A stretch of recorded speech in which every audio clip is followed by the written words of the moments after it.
Hi, everybody. Today is Thursday, December 5th, and our friends Michael Hudson and Richard Wolff are back with us. Welcome back. Glad to be here. It's good to be here. Let's get started, Richard, with what's going on in South Korea.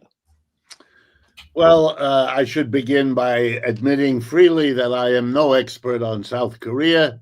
I do not speak that language. I have never been there. So please understand that I'm relying on public information in what I suggest. I'm interested in it, and I think we all should be, because its connection to what is going on in the larger part of the world. And by that, I mean the decline of the American empire, the decline of American capitalism are very major influences on what has happened. And here's how it works. But before I go into it for South Korea, let me show you the analogies in terms of what's happening much closer to home. A government yesterday collapsed other than South Korea. That was the French government, which disappeared, which was voted out of office. Strictly speaking, a no confidence, a overwhelming majority of members of the French Parliament, the Assemblée Nationale, voted no confidence in Macron's choice of prime minister. Also, starting on Monday of this week, 120,000, my apologies, 120,000 Volkswagen workers in Germany went on strike. About 9 of their major plants are going on strike. And it's most important for me to tell everybody what the strike is over. The Volkswagen company wishes to close 2 or 3 of the 9 plants that they maintain there, which would mean thousands of people losing their jobs. In addition, it wants to cut wages 10%. And these are described by the head of it as necessary for the survival of Volkswagen, which is, if not the largest corporate employer in Europe, it is in Germany. It's certainly one of them. All right, let's look at this. The reality is that in France, Germany, most of Europe, the United States, for its own reasons and for its own advantages, has subsidized their budgets in their country.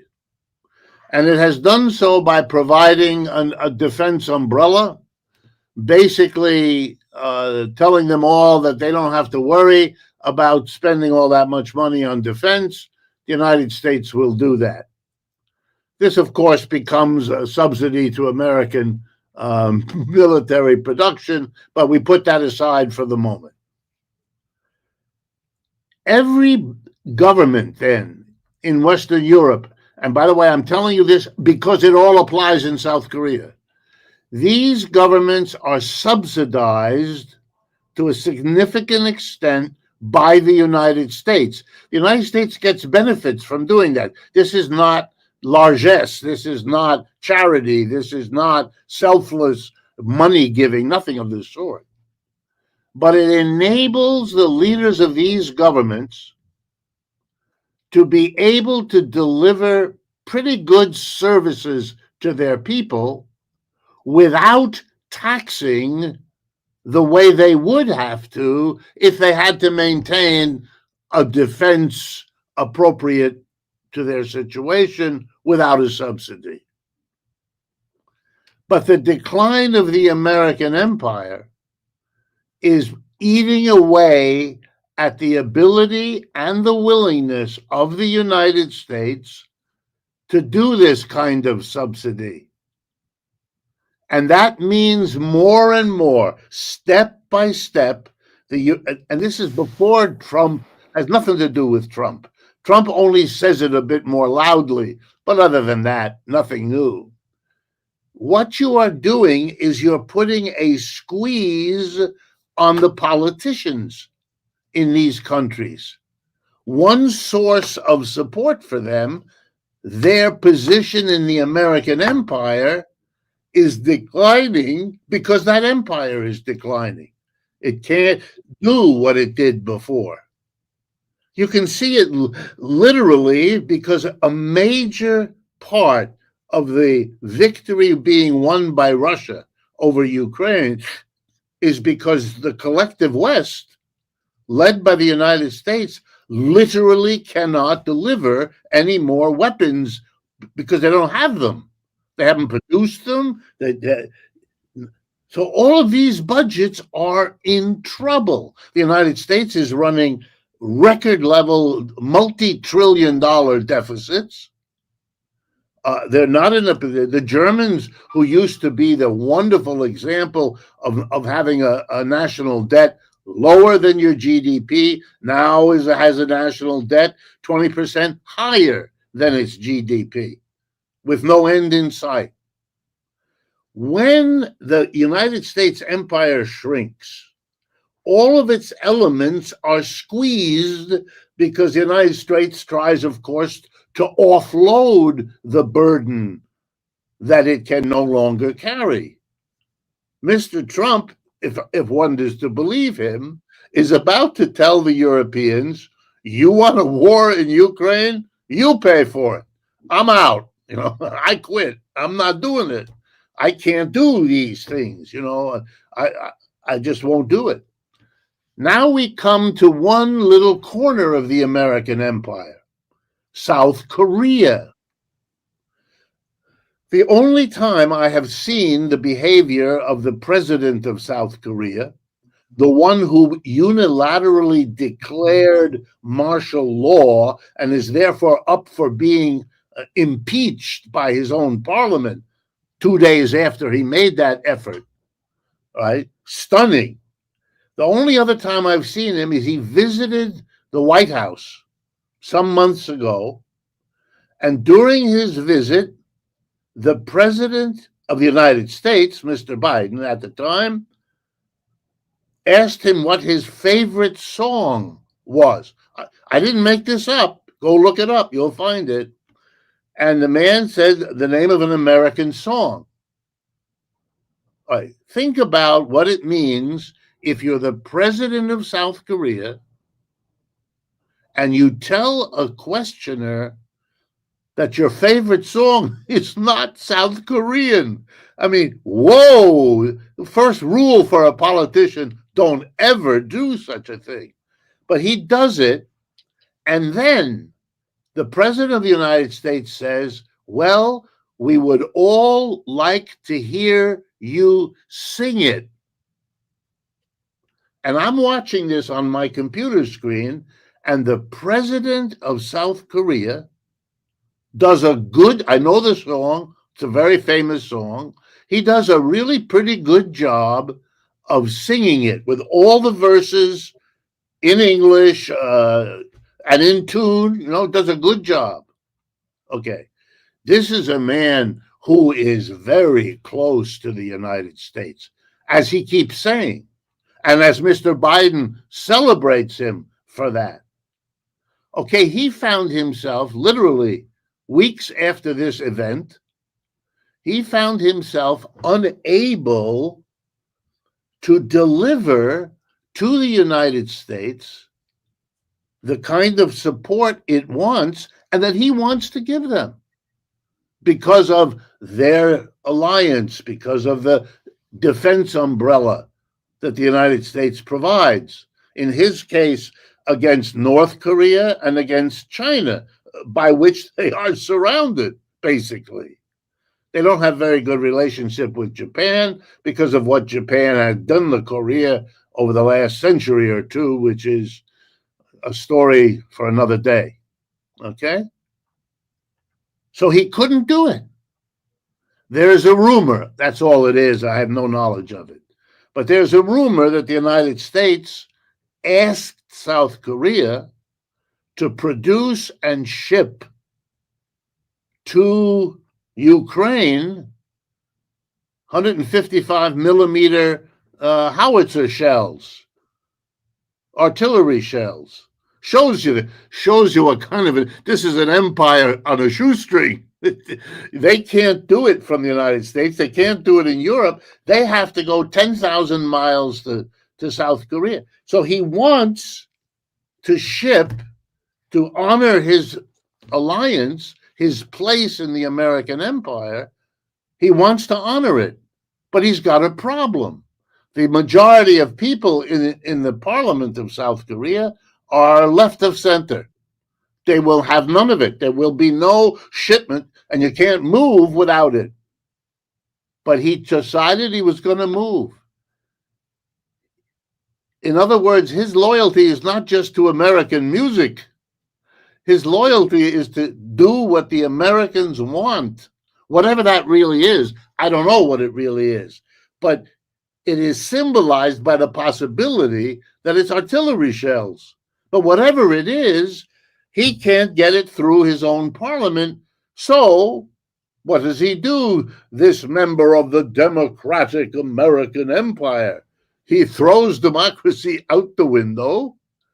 He unilaterally you got to read the proclamation. He closes the parliament. He dismisses all the people in the parliament. He declares martial law, which gives him an immense array of powers, including shutting down the press, closing the borders, and it's only because the left-wing party called out its supporters, and they have the majority of people, clear majority.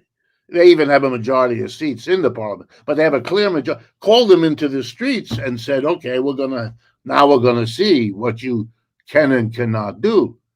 They sent crack troops from the army to do this at the parliament building.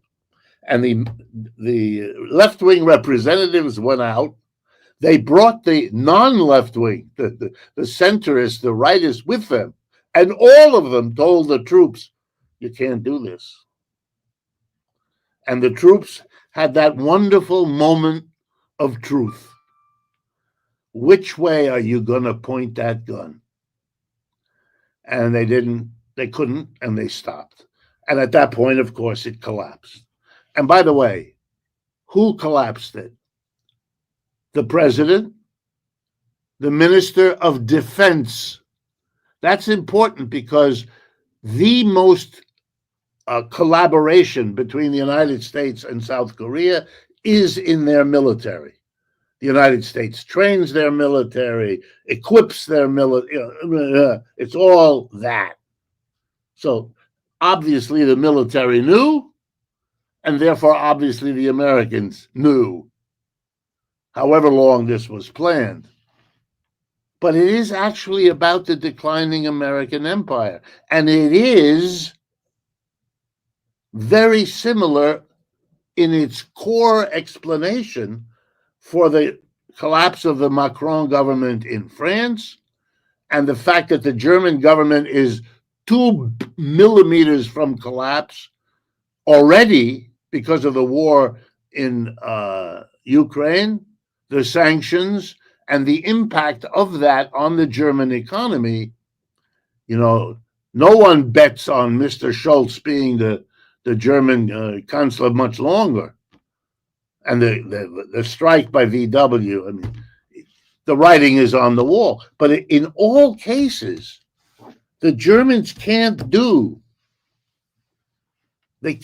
for their people if they're going to have a war like this, if they're going to carry their own defense. Where's that going to come from? They're already borrowing way beyond what they're normal, and that's very nerve-wracking.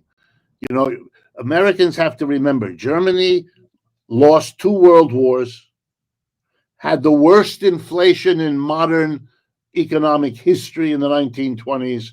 That's only 100 years ago. That's in the mentality of people. I heard stories. My mother was living in Berlin at the time of the great inflation, the 1923, 24.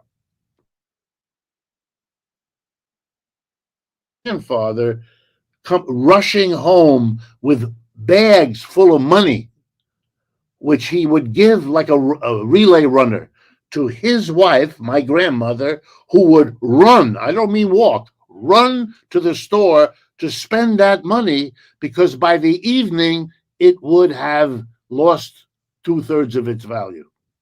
That's how fast prices were rising. For Americans have never had anything like this kind of an experience. This is what the phrase runaway inflation really means.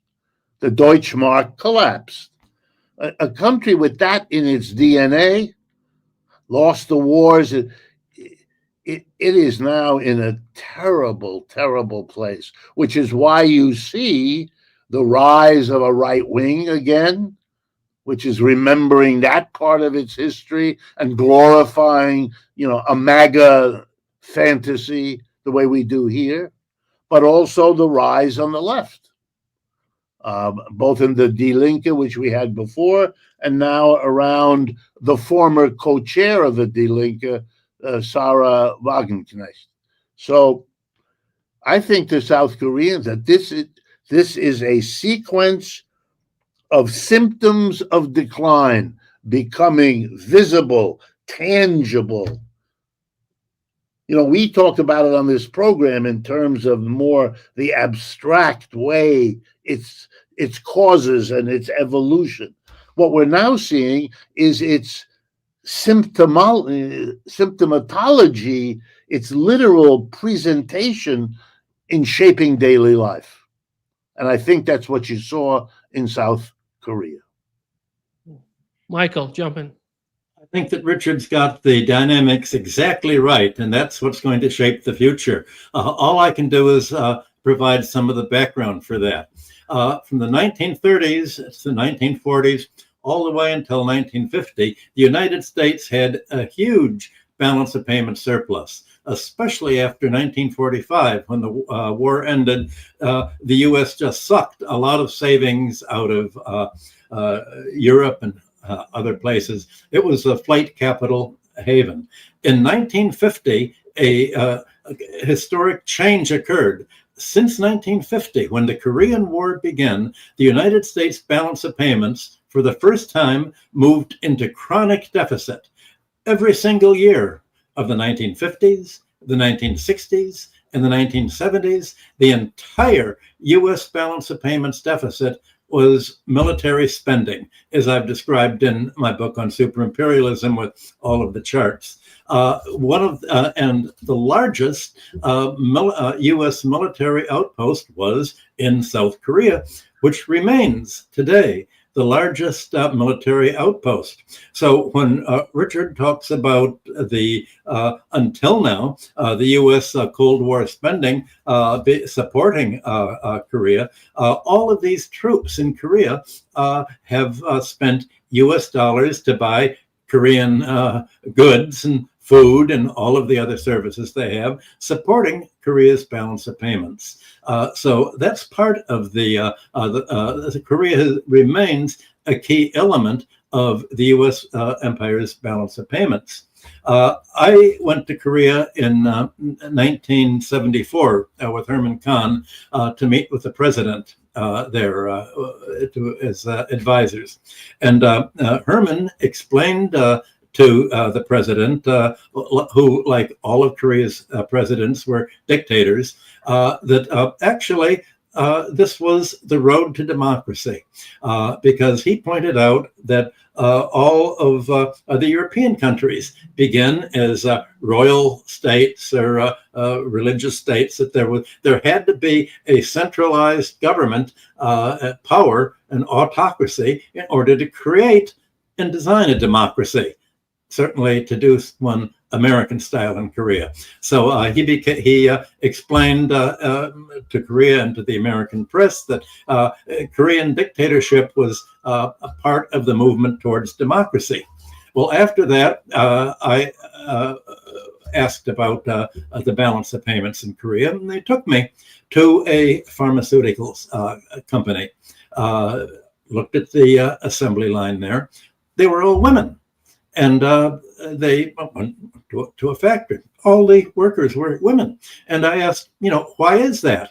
And they said, well, in Korea, it's a very male-dominated country. The men are paid 4 or 5 times what the women are. The reason Korea is able to make so many of its exports to the United States and to Europe is because they're made by women, female labor, that is subsidized by the fact that the husbands make enough for the whole family because of the male-female disparity there. A light went off in my mind that was their whole international competition was based on male supremacy over women, and you can see how all of that is unfolded. It was an authoritarian country. Well, basically, the authoritarian, this was back in 1974, this was 50 years ago. Obviously, there's been an increasing protest against authoritarianism in all forms, not only gender-based, but also based on the United States. As the United States protectionism is increased, and is Chinese competition in electronics and automobiles is increased, Korean businesses are being squeezed, just like Volkswagen is being squeezed in Germany. So this is forcing them to decide. We're about to have Donald Trump come into office. He's going to be further protecting American industry, and that includes against the Koreans. How are they going to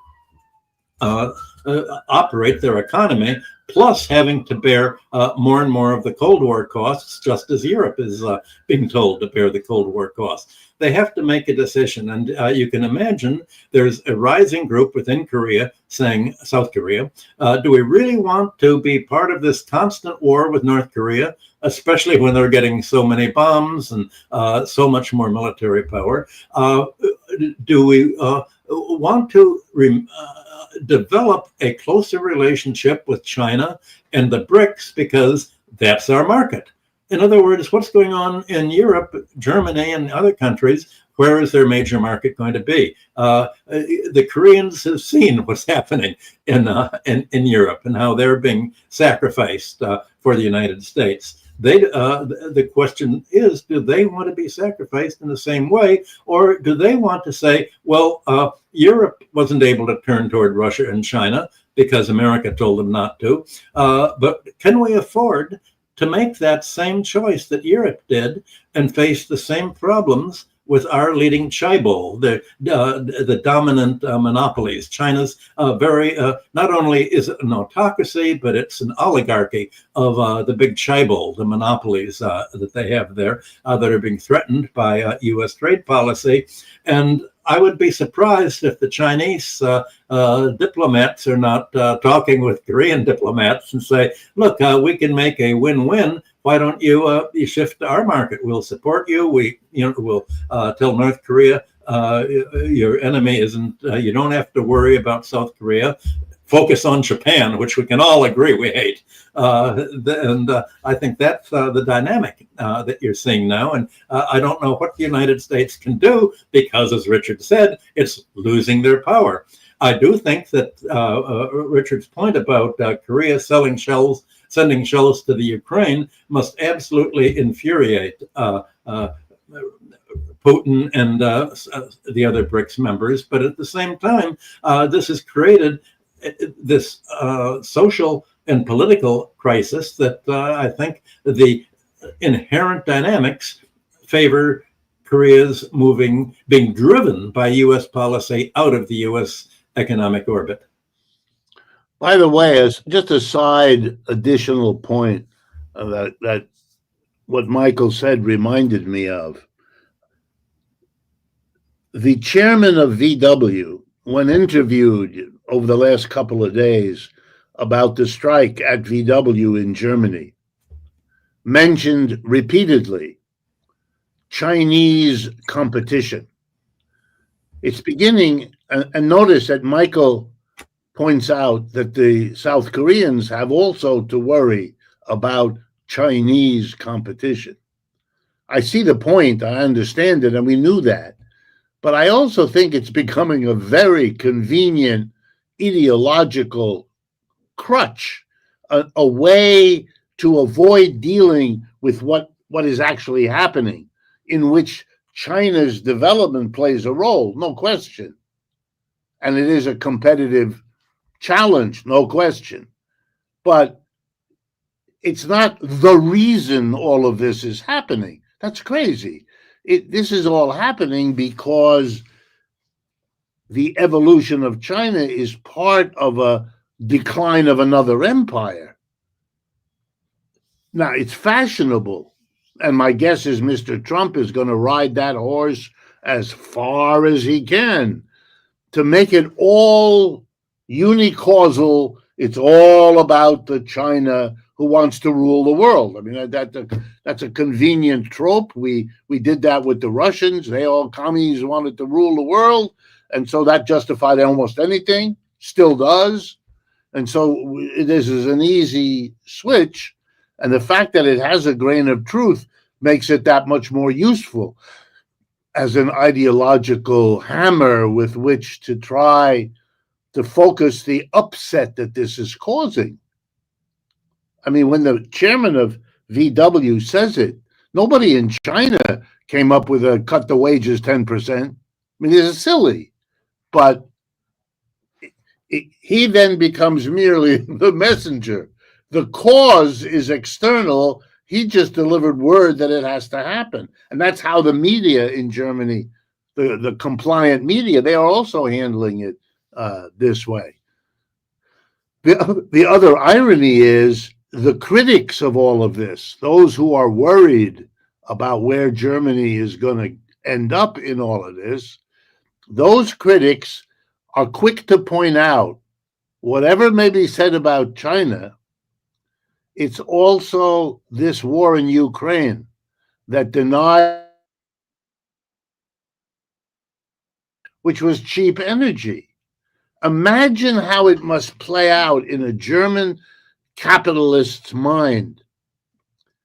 The cheap oil and gas that used to come in limitless quantities from Russia, which offset the fact that China was increasingly encroaching on the market that Germany fed. Remember, Germany is an export economy, machinery and high tech. That's what Germany's famous for, okay? China is competing with them. China is also a major market, and in that market, Chinese competition, sooner or later, is going to prevail.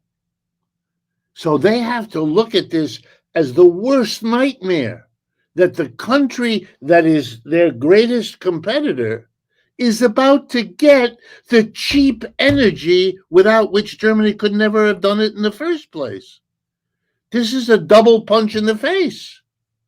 You have to pay a fortune and watch what you can no longer buy find its way to China to fuel even more efficiency, lower prices, because they're getting cheap energy out of all of this.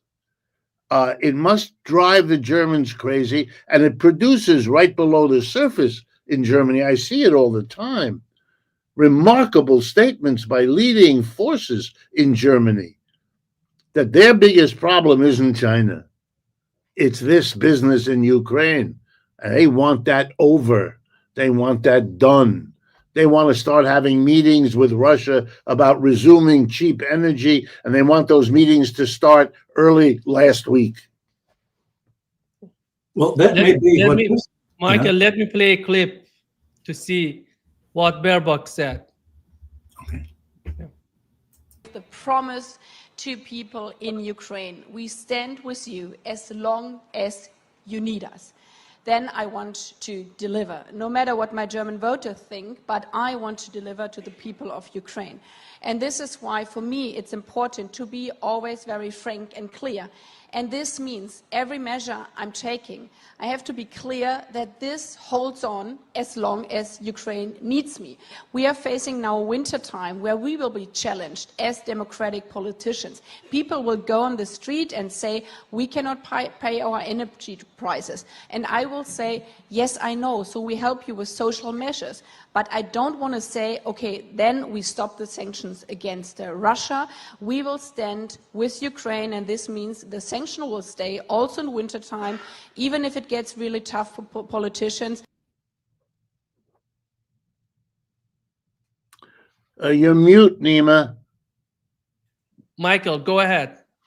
Well, the United States has doubled down on European German politicians to say, not only fighting Russia, you've only cut off one arm. We're telling you to cut off both arms. You can't trade with China either. They've placed all sorts of export controls on Germany against export. And you've had the German leaders, Schultz and others, go to China and saying, there's something unfair here. You're exporting more to us than we're exporting to you. And I think we've mentioned this in one of our earlier shows. China said, well, there are all sorts of things that we'd like to buy from you, like the Dutch chip engraving equipment.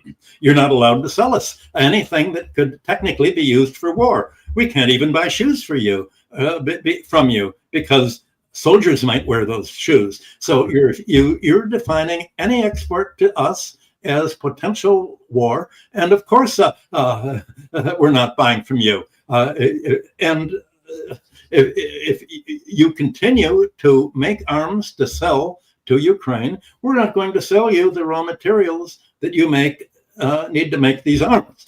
And the Germans, like Baerbock, Schultz, all of the German leaders, except for Sarah Wagenknecht and the Alternative for Deutschland, have said, that's fine. Our loyalty is to the United States because Europe is ruled by NATO. The political system of Europe, European countries, is ruled by NATO politically. And that means by the ultra right wing, I won't say neo-Nazi, but the people like von der Leyen, who's in charge of NATO. So what we're seeing, what passes for German politics is really the US dominated NATO politics, and that's told Europe to commit economic suicide. So the dynamic, I think, that we begin by talking this show about Korea having to make a choice, which civilization do you want to be a member of, is exactly the same fight that's occurring in Germany and the rest of the Europe. Yeah, I would only add that we're watching what I think is the swan song, the final duet between the political leaders of Europe and the United States. I understand that those people grew up in another setting was called a Manichaean universe, a universe of the devil on the one hand and God on the other, and they're in an endless combat for the souls of all the rest of us, or something like that. And so that the world was neatly divided, the evil communist Russia, blah, blah, blah, all of that, and the democratic liberal goodness of the West. And they made their decision. It happened to be good for their career. It happened to be pleasing to their parents. And so they committed themselves to be the loyal bearers of this wonderful, God-connected side of the great battle. And they're ready to fight. They're ready to fight, first of all, to the last Ukrainian. But they're also willing, and notice her language in Baerbock. She doesn't care about the Germans. My constituents, what? Yeah. Then she sticks that adjective, democratic. We democratic politicians, almost in the same breath that she says how we are going to be challenged. What could she possibly mean? You just told us you will not be told what the German people want by the German people. By the way, the polls in Germany, and I want to mention this, are increasingly making it clear that German people, in huge numbers, see it as Ukraine versus them. They don't see it the way she does. And when she says, I'm going to do what the Ukrainian people want, the latest Gallup poll, I believe I mentioned this on a previous show, but the latest Gallup poll, November of this year, for the first time, Gallup measures public sentiment in Ukraine. For the first time, the percentage of respondents in the Ukraine Gallup poll who want the war to end and negotiations to begin went over 50%. It's now about 53, 54%. So if you want to play games, she can do what the Ukrainians want. Unfortunately, it's the opposite of what she's about to do. Nor could she care less. I'm going to deliver weapons. She's famous in Germany. I read the German press. She's famous in Germany. She's by far the most anti-Russian spokesman in the cabinet of the German government. You know, she's on the left of that government. She's a Green. She comes out of the Green Party, but she's more pro-war than are many of the conservative politicians, the traditional Christian Democratic Party, which is where the conservatives mostly are in Germany. And as Michael has pointed out, it's the far right, Aufstand für Deutschland, and Wagenknecht and the far left that are the anti-Ukraine war forces in the country, and that are big enough to make an enormous difference in their politics. But I think you're watching the twisting and the turning, the odd remarks like the one you captured in that video, where these politicians are now, let me put words in their mouth, because it's not them, it's me. Here's the word I would put in their mouth. The secret conversations I would imagine they're having. Oh my God, Hans or Fritz, oh my God, have we bet on the wrong horse? Is it time to really reevaluate the alliance with the United States? Is it, or are we at risk of being taken down with their empire? Europe already had lost its own empire. Now it is at risk of being smashed further down by having hooked itself up to another empire that died. And no one displays that better and more than Great Britain. Well, Richard, you just made a very smooth segue. You begin by talking about Europe's feeling about Ukraine, but the Ukraine war is over. It's an American war now. It's America's war against Russia. And so I think the Europeans are following your segue and say what they thought, and on the surface was a war of Ukraine, is really the U.S. side, the U.S. Cold War against Russia. That's exactly what it is. And the problem is that if you look at the career of Baerbock and the Green Party, I used to work closely with Ramsey Clark, and he was protecting the Green Party at the time that the United States was trying to overthrow it and throw its leader in jail. And the United States, specifically the National Endowment for Democracy and other non-governmental organizations, began to look around for people who would basically pro-Americans to give grants to, money to, in order to create a group of politicians who would know what side of the bread was buttered on, and turned to the U.S. And just yesterday, I had a postmortem with Jill Stein, who's been on this show, about what happened to the Green Party here. She said the U.S. government has been, FBI and other national security agencies have been trying to flood the Green Party here in the same way they did in Germany with people who offered to be volunteers. And she said, we don't know whether they're crazy people or whether they're plants. There's no way of knowing, but it's obvious what they want to do is take control of the party. Well, that's exactly what happened to the Green Party in Germany, that began as one of the left-wing alternative party there and was turned around by the U.S. subsidy and the U.S. takeover in the same way that the U.S. took over the British Labour Party with Tony Blair and back to the right-wing parties in France and Italy and other countries. So finally, the Europeans are realizing the political system has been poisoned by the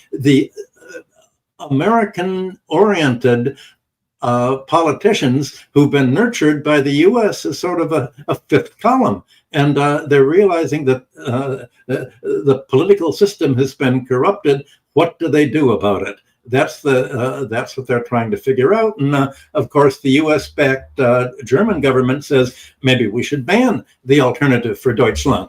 So in order for us to support the Nazis in Ukraine and the Nazis in Israel and now the Nazis in Syria, Idlib and ISIS, we have to call the opponents of Nazism Nazis and close them down. That's the irony that you're seeing in Germany now. And how long can this tension remain without an institutional crisis transforming the whole structure of European politics? It's not just that the Europeans could somehow vote to let's support rapprochement with Russia. I don't think there can be much of a rapprochement. I think Putin is correct when he says it's going to take 30 years for us to be able to trust them again and to begin to make trade with them again. How can Russia trade with them for oil when without Europe giving them back the $300 billion that they've stolen? There are just too many splits for a short-term easy takeover. It requires almost a social revolution of one form or another to make this smooth, this transition that you're talking about from joining the U.S. empire to joining the global majority of civilization.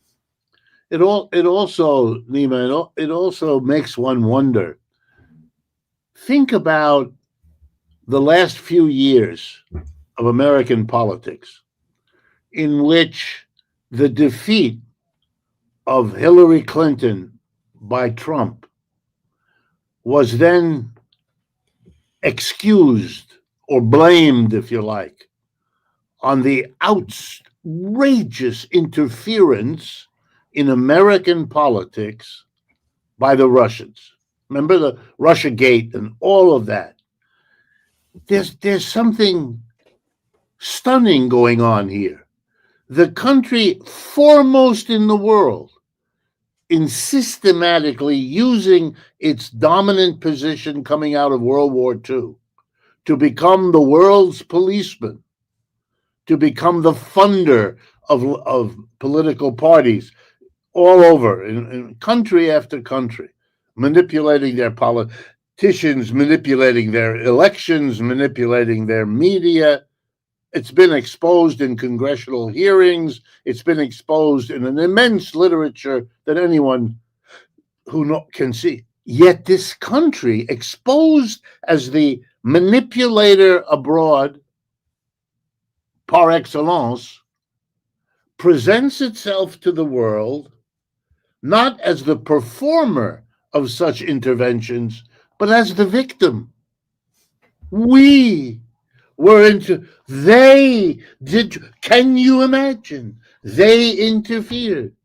And no matter how difficult it was to find the evidence to show this, didn't matter. Who cared about the evidence? There were enough people, and it was wonderful for the Democratic Party. Therefore, it didn't have to question its own politics, didn't have to question its own dependence on its own donors, none of it. It could blame the Russians, for which the Democratic Party had become famous throughout the Cold War anyway. This all came second nature. They dusted off the same speech that they had given in the 1950s and 60s, adjusted the dates, and gave it again. It's stunning when you realize that that's almost the epitome for me of the Madison Avenue advertising idea of politics. That whatever you're doing, write it up as mom, the flag, and apple pie. Every advertiser knows that your job is to take the money from your client and then to say only the best things about the product. About the defects of the product. And if the truth of the matter, it's not enough to hide it, then make up virtues in your product and make up flaws in the product of your competitor, which happens all the time, every day. We all know it. We take it in now in routine. We don't see it, but the minute we stop and ask, we see it. Politics is, of course, taken over years ago by Madison Avenue. That's what a political race is. My advertisers versus your advertisers. But we should be aware that it comes in here, that it's the advertiser who says, I can portray this as us being victimized by them. I will do what's necessary to portray them as the victimizer, and I will do what's necessary to portray me as the victim. The fact that for the previous half century, I have been victimizing, I can push that out of the picture, out of the conversation, and keep it focused. That's the commitment of an advertiser. And that's why we had, even in this election, lots of speculation revving up again. Are the Russians or the Iranians or the Chinese manipulating? As if everybody. I remember it, Michael, you may too. I remember it reading about the currency exchange rates. It became obvious the minute you do any history that governments are always manipulating their exchange. The idea that there's an exchange rate and then there's the manipulated one, as if you knew what the difference was. That's the game. You don't. You can't. And to free the exchange rate from manipulation is the equivalent of going to heaven on a special boat. That's not going to happen either.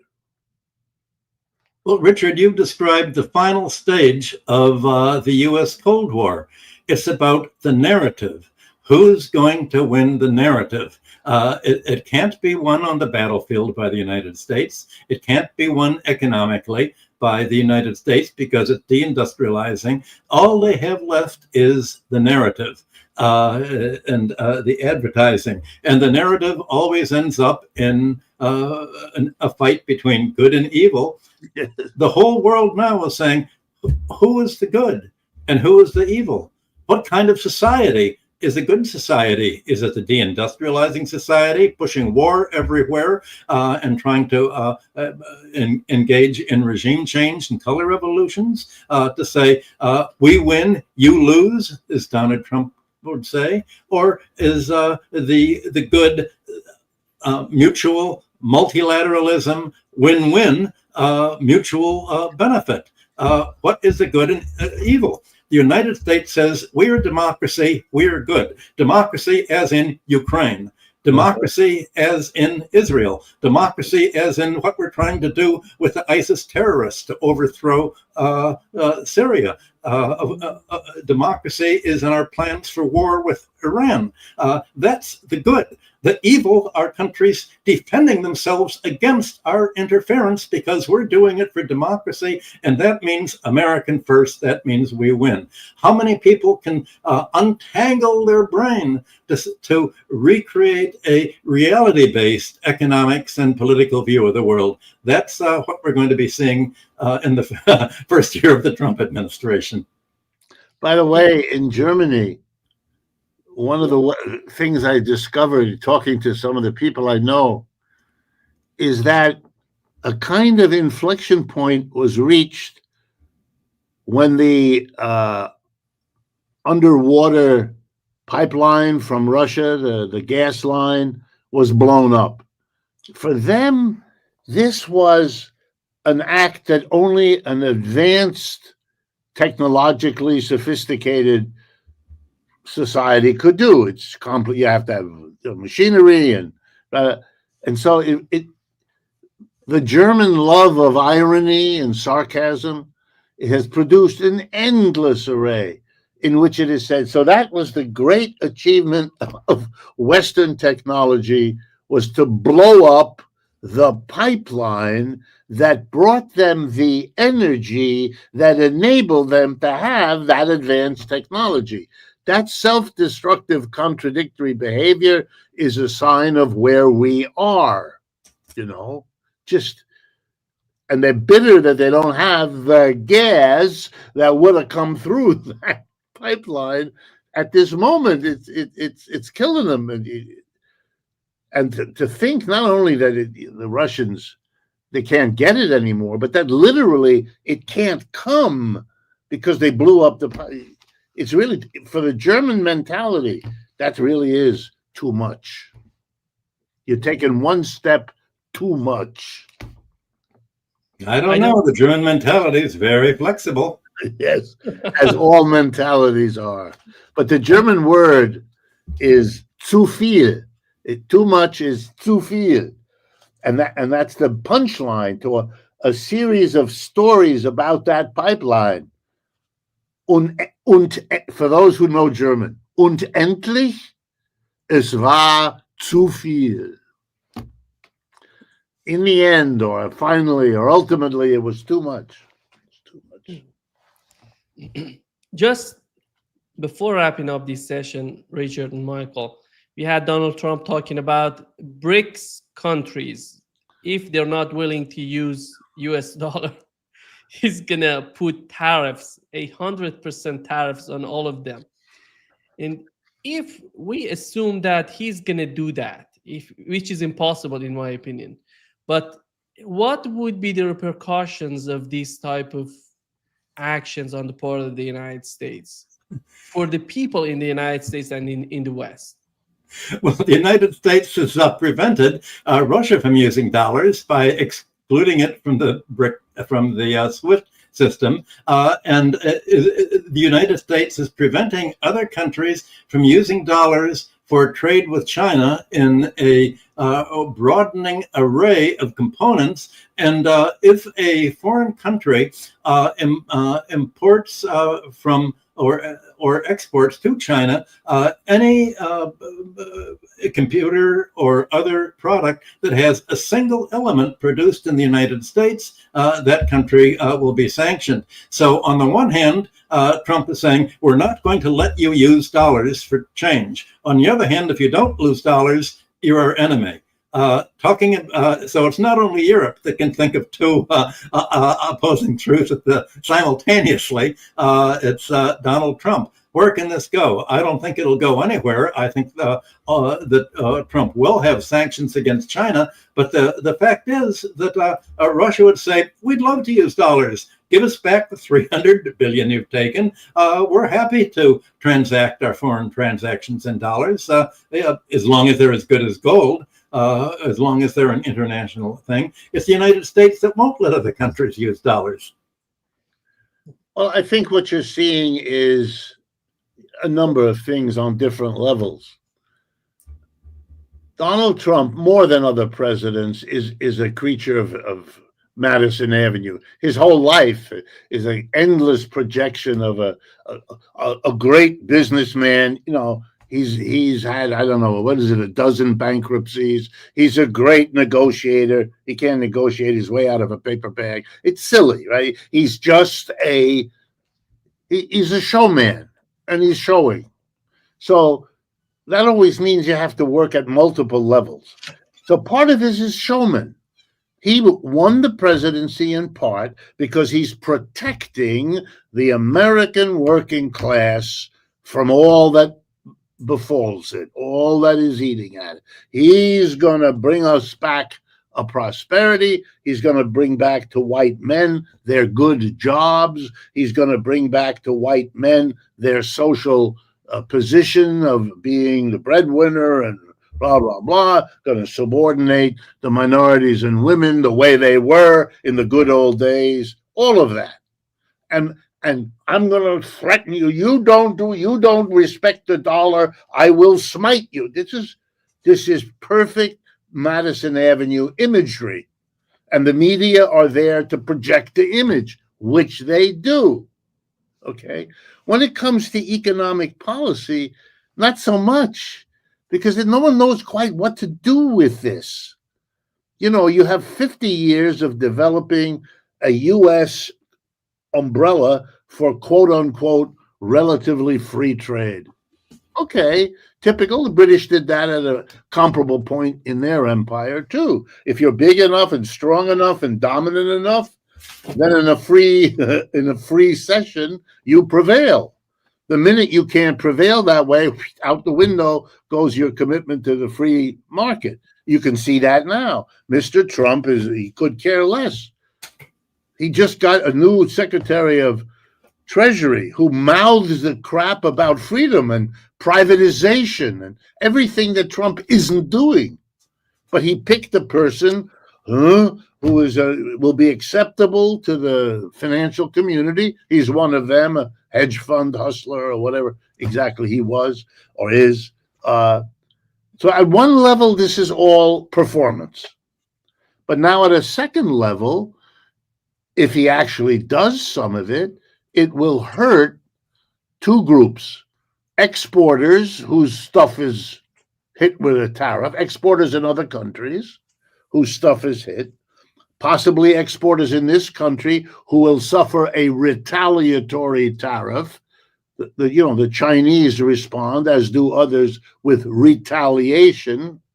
Mr. Trump and the media have to keep that story kind of quiet because that looks like the policy has got a cost to it, and that will hurt. That you can't have that. So, for example, I don't know if people watching this program know the Russians have seized all kinds of American corporations, their assets in Russia, because the United States stole from them. Okay, we'll steal from you. So a lot of American companies have lost their assets there, or they're in limbo until this gets resolved. Well, the same thing, there'll be retaliatory tariffs. There already are retaliatory tariffs that are hurting Europe, that are hurting the United States, in China, and elsewhere. Best example, Trump famously is going to protect us from the invasion of the immigrants, and he built a wall. Did that wall stop immigration? Not at all. In the 4 years after the wall, during the time the wall was built, Mr. Trump could say, well, the wall isn't finished. Okay. Then when Biden came, he made it crystal clear the wall makes no difference. Immigration zoomed up with the wall relative to what it had been without a wall. I mean, it's silly. It's just silly. But that silliness has to be kept quiet because you can't have the advertising mentality is so deep that a product has to have only good qualities. That's why you never hear an advertiser say a word about anything negative. The philosophy is say nothing. Even though human beings know it is never always good, there's always they know it, but the advertisers have suspended. That's what you get here.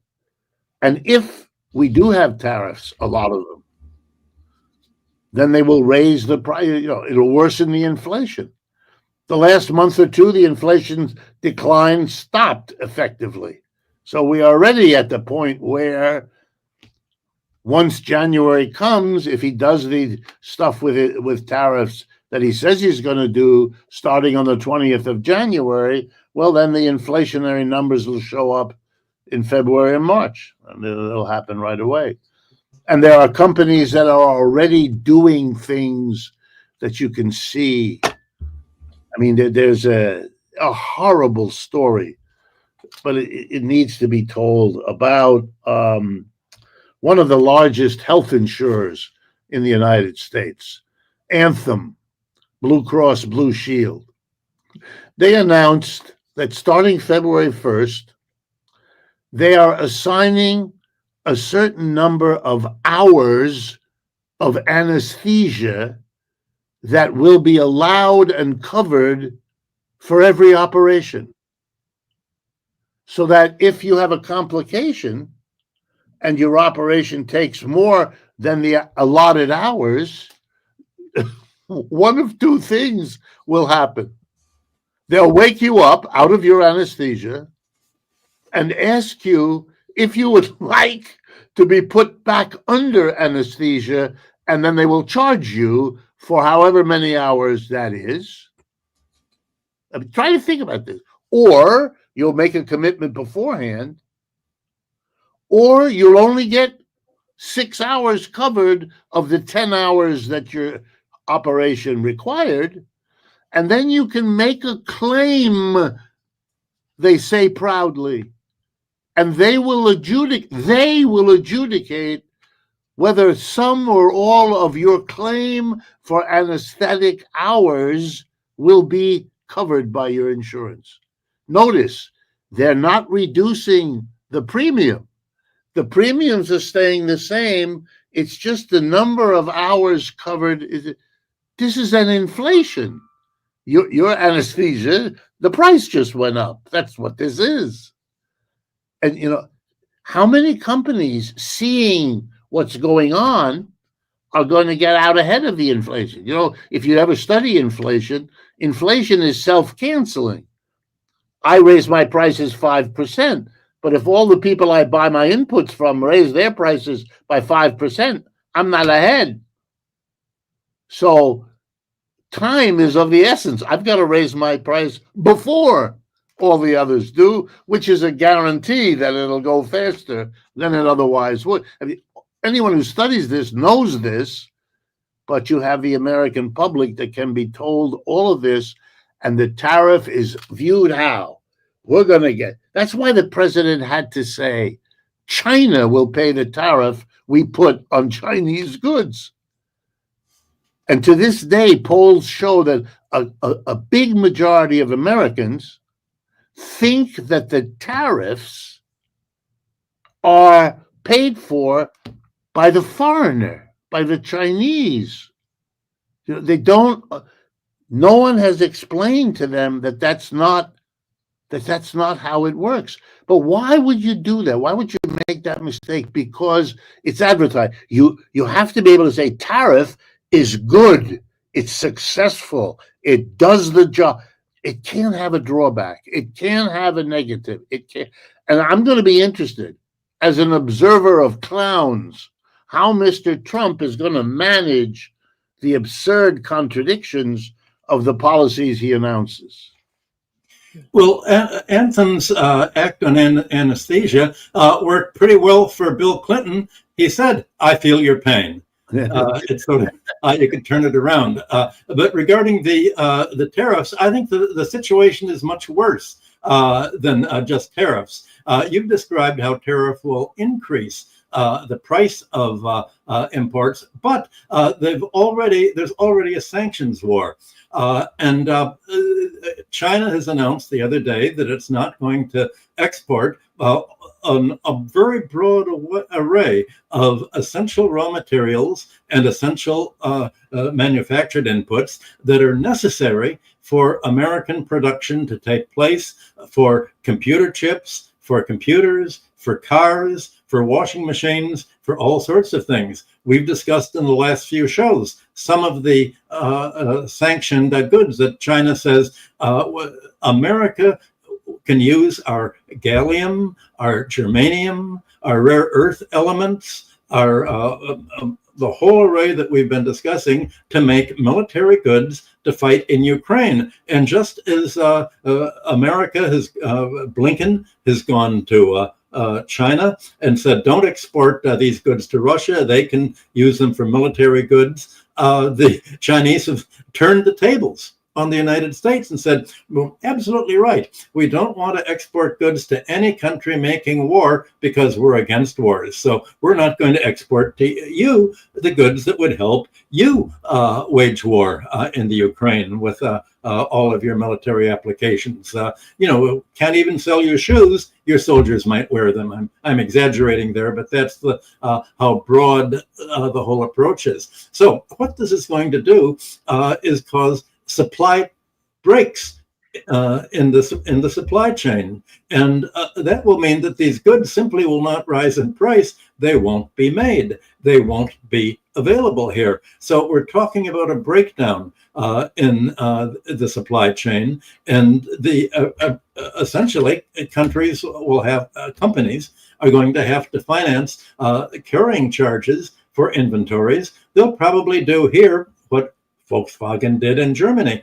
and saying, well, we can't really employ the labor force to continue to make products that require certain inputs that are only available to China. We have to wait until all of this is over.